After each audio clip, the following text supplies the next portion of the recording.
Welcome to Yakutia Outdoors. Today you will see mountain sheep hunting. But this is not just about the hunt. Ahead of us lie a long and difficult journey. Steep mountain climbs,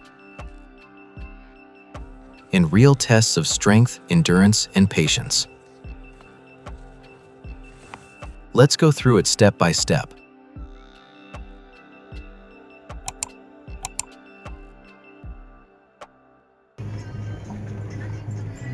We left Yakutsk at 6 in the morning. There are 5 people in our team, and we are heading out in 2 vehicles. The trip begins with a ferry crossing. The day of our expedition has finally come. We have a truly long and difficult road ahead of us, more than 1,000 kilometers or 620 miles. Once we crossed to the other side of the river, our long journey really began. We still had to drive through 5 districts, and somewhere past the halfway point, we would enter a different time zone.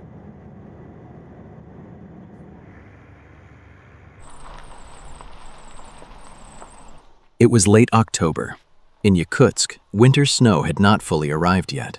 A little would fall, then melt again during the day. But the farther north we went, the whiter everything became. Winter snow had already settled there, and it was noticeably colder outside. Our plan was to drive straight through, taking turns driving. But by 11 that night, we were completely worn out, so we decided to stay overnight at a roadside lodge and recover, because the hardest part of the road was still ahead of us. In the morning, we woke up and only then realized what a beautiful place we had spent the night in. After a quick breakfast at 6 in the morning, we continued on our way. We still had several hours to drive along the federal highway before leaving it and turning onto a winter road known in Russia as a zimnik.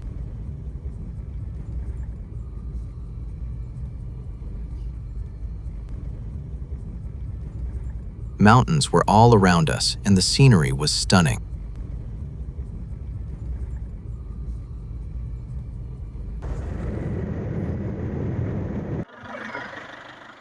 Just before reaching our turnoff from the federal highway, one of our tires blew out. That happens very often on this road.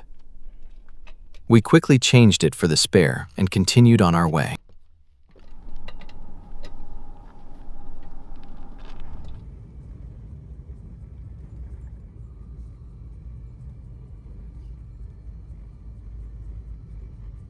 After another 80 kilometers or so, we finally left the highway behind and turned onto the winter road.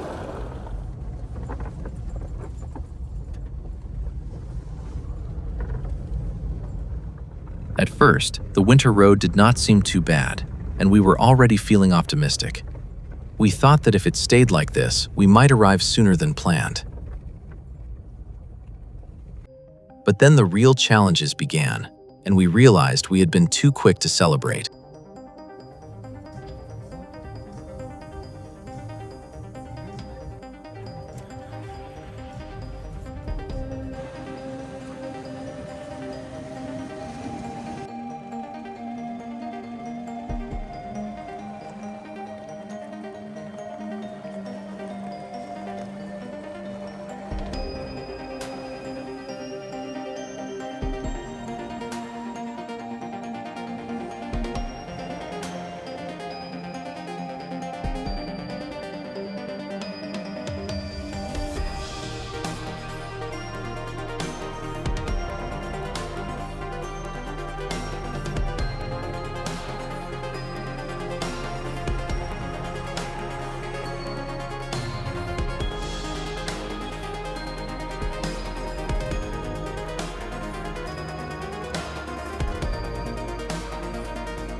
At this time of year, the ice is still only beginning to form.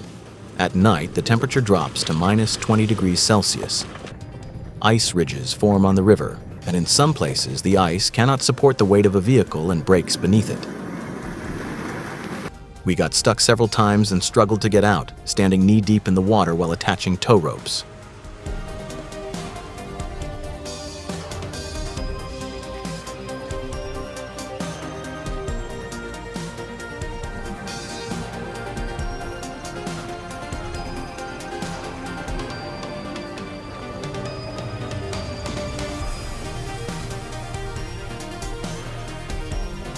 By nightfall, we were already exhausted, and our vehicles were heavily covered in ice. So instead of pushing through the night, wearing out the vehicles, and exhausting ourselves even more, we decided to stop and spend the night in the cars.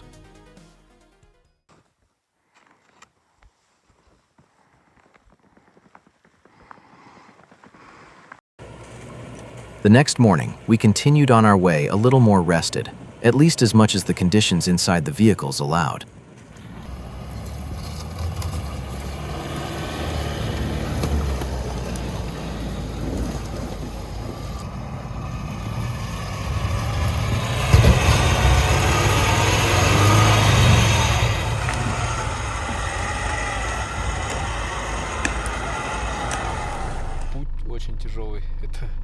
The road is extremely difficult, and that is putting it mildly.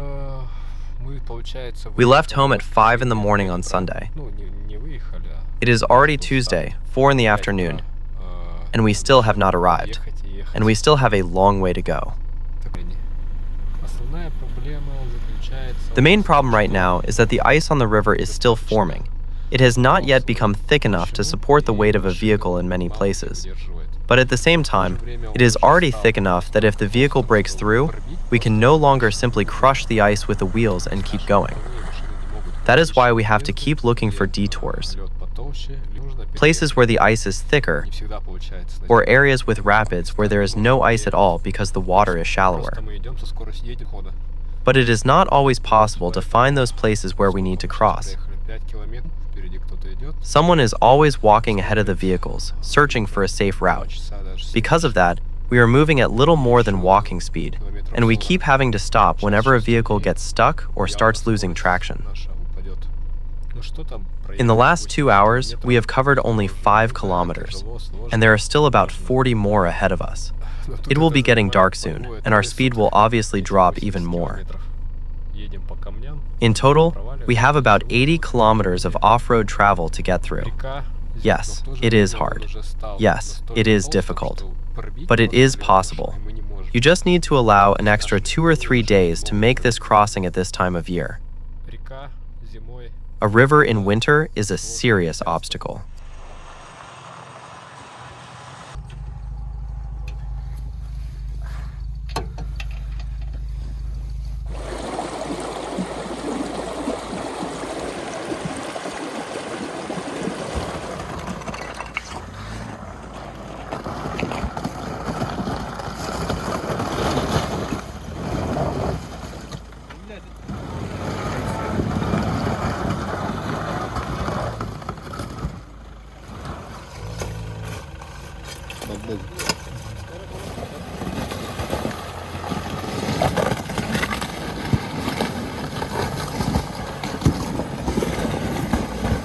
By the end of the 3rd day of our difficult journey, we had finally reached the place where our mountain sheep hunt would begin. As soon as we arrived, we quickly divided up the work and got started. Some pitched the tents, some lit the fire, and others prepared the food.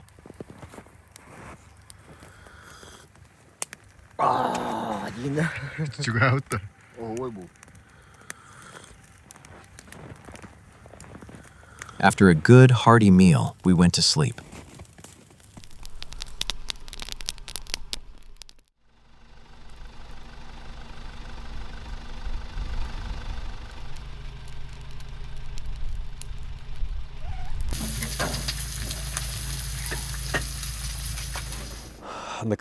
At last, this day has finally come.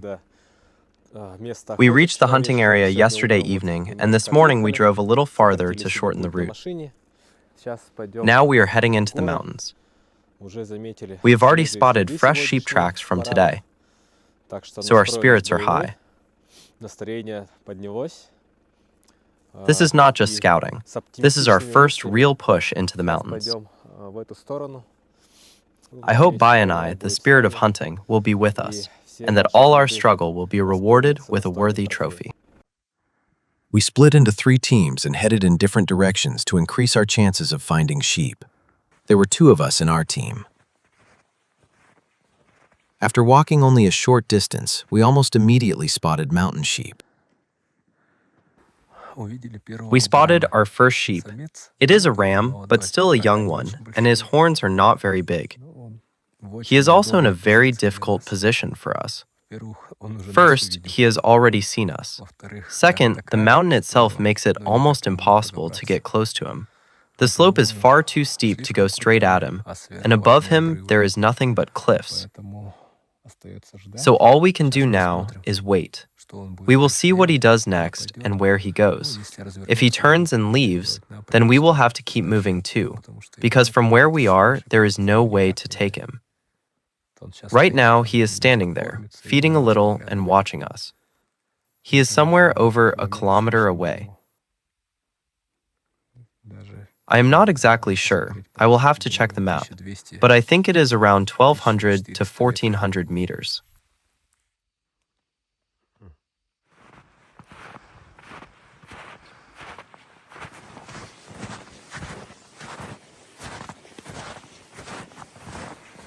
We decided to go a little farther along the river and then climb diagonally up toward it.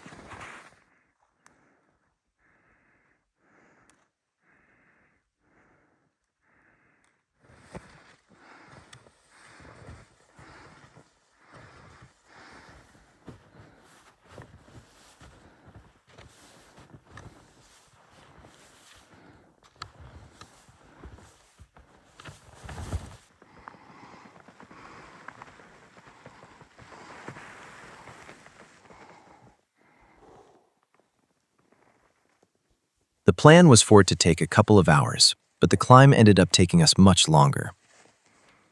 The mountain was far steeper than we expected. Beneath the deep, soft snow were icy, extremely slippery rocks.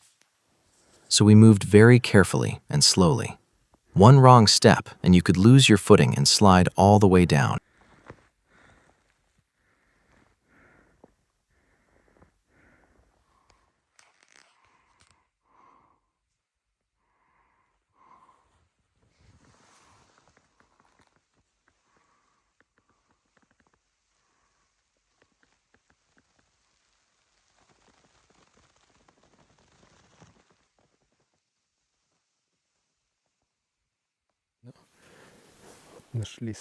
We found sheep tracks, but they're not very fresh, most likely from yesterday.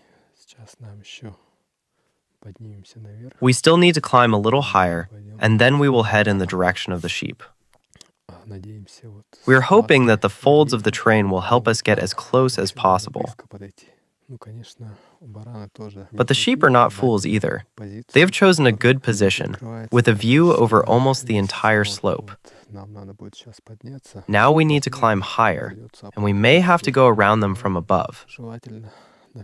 Of course, we would rather avoid going too high. The mountain is very steep. We are taking the gentlest route we can find, but even so, our pace is very slow. The snow makes it harder, and there are also large rocks hidden underneath it. We will rest for a bit now, and then continue on.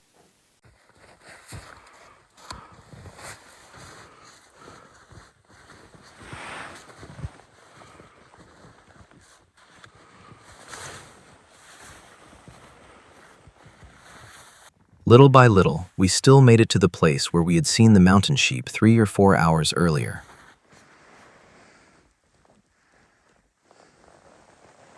We hoped it was not just one ram, but a whole group feeding there. Judging by the tracks, we were right.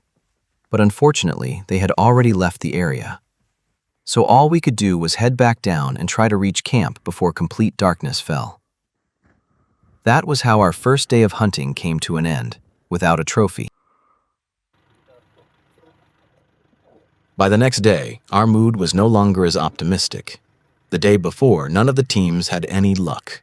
At least we had seen one mountain sheep, but the others had not even found any fresh tracks. This time, we split into 2 teams and headed in a different direction.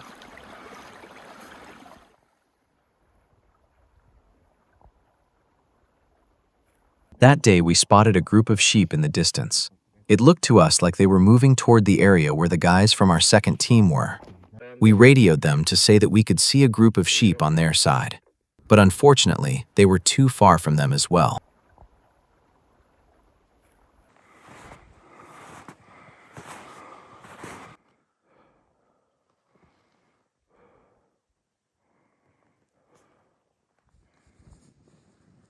The second day of hunting did not go well either.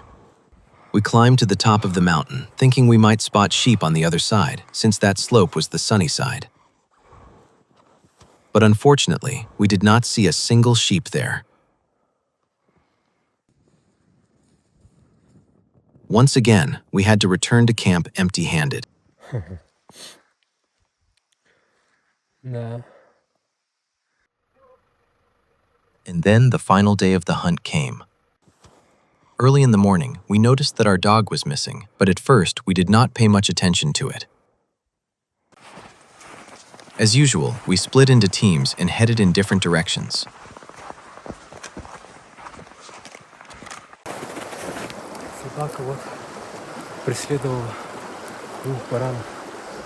After moving only a short distance away from camp, we found the dog's tracks chasing after 2 sheep, and then we heard barking. When we spotted 2 sheep in the distance, we radioed the other team and told them that 2 rams were moving in their direction.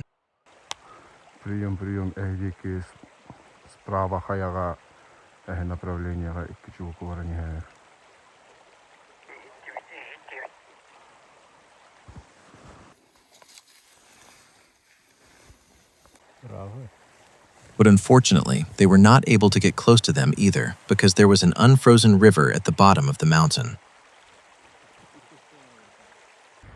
On the final day of the hunt, luck was once again not on our side. But we did not want to leave completely empty-handed. So before heading home, we decided to try our luck on the river and fish for grayling. At least we had better luck with the fishing. We caught quite a lot of fish, and the grayling here turned out to be truly enormous.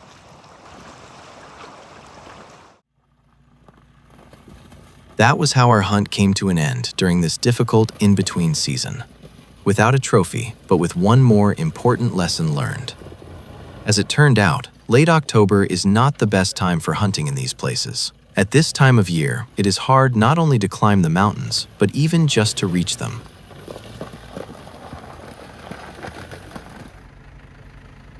But that is the nature of hunting. Setbacks toughen us and make us stronger in spirit. If the result of this hunt left you disappointed, stay tuned for the next video. It will be about another mountain sheep hunt we set out on just 1 month after returning from this trip. And that time, luck was definitely on our side.